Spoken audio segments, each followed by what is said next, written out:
شپې په خاموش لار کې راغلې باد روانو ستوري ځلېدل د سپو بمدو پر راکې داسې خو کرېدلې تک بسر لیدل چې د باد په غید کې وخاندي ما چې سترګې در باندې ولګېدې ځینې له خفقو ځایو بوځې د پناز ناز را روانې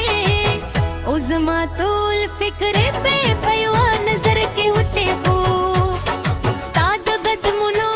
آواز مې واورېد زما زر زر سروري سرسېزه شول ما ویلل دا شېبه ودرېده ته مسکین شوې اولاد دې زه روانه شې ستا په سترګو کې شرارت و ستا په خندا کې مستي وه ستا په خبرو کې ناز و او زما په زړه کې یوازې ستا نوم و رباب تارونه تیز وغېدل د ډول تال په زور پورې غټ شو تنور د لارې له شور سره توی شو او ته د موسیقۍ په تال کې ورو ورو ګډرځېدل مکې ته ویل ولې دومره نازک و د دې سټر پې پورته کړې ویې ویل کې ناز ونه کړم نو ستا زړه به څنګه خوشحاله ما وخندل ویې ویل ستا یو نظر بس دی ته بیا په شرارت مسکر شې زما زړه دی نور هم بېقرارې کړ ستا سپلو دروا زما پر مخ تېرې شوه ما وشمېل خبرې وکړم خو ستا د سترګو رګامه زما د ټولې خبرې خاموشې کړې دغې کللو خبر مې رسېدل لاس کې پر یم راته تنها شوې ما ویل دلته مګرداره ستا له مخه ختلونه هم شرمېده وخندلې وایي بر ډېرې خبرې کوې ما وویل ستا په لیدو کې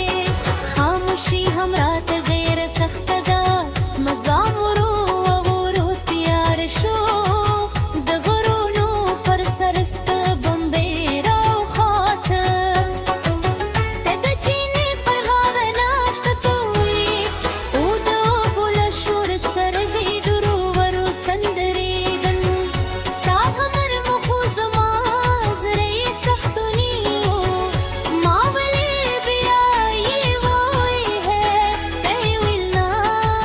نن زما وار دی چې ستا خبرې واورمم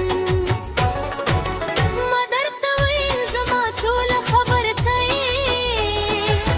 زما د زړه سفر ته یې زما د غوږونو روا ته یې او زما د هرې مسکا په یې وجود ته یې ته لږه شېبې غلې شوې سترګې دې ته ګټې ته یې ما ولیدل چې ستا په سترګو کې یو پیغام مې هم پرته وم ما درته ویل څه شوې ته دې سترګې والره ویې ویل ځینې خاطرې زړه له کورونه هم آسان دي نوازرې وې د سرندې غمجن آواز راغی شپېله په نرمه نغمه ورپسې شوه زموږ خبرې خاموشې شوې او د شپې سکوت نور هم ژور شو ما ستا لاس په نرمه ونیو درته مې وویل خفه کېده ته ستا زړه سپرلی وې زما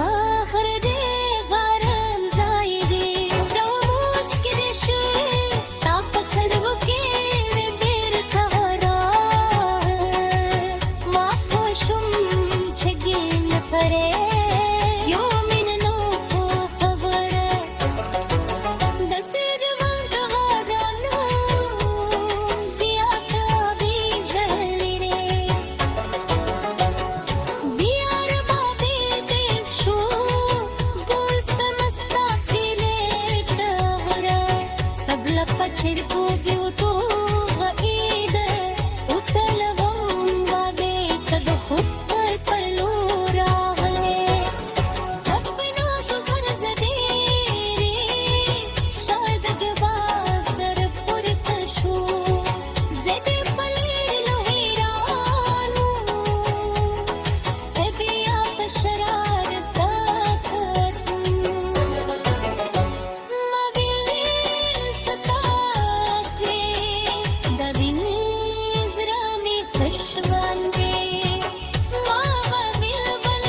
तरफ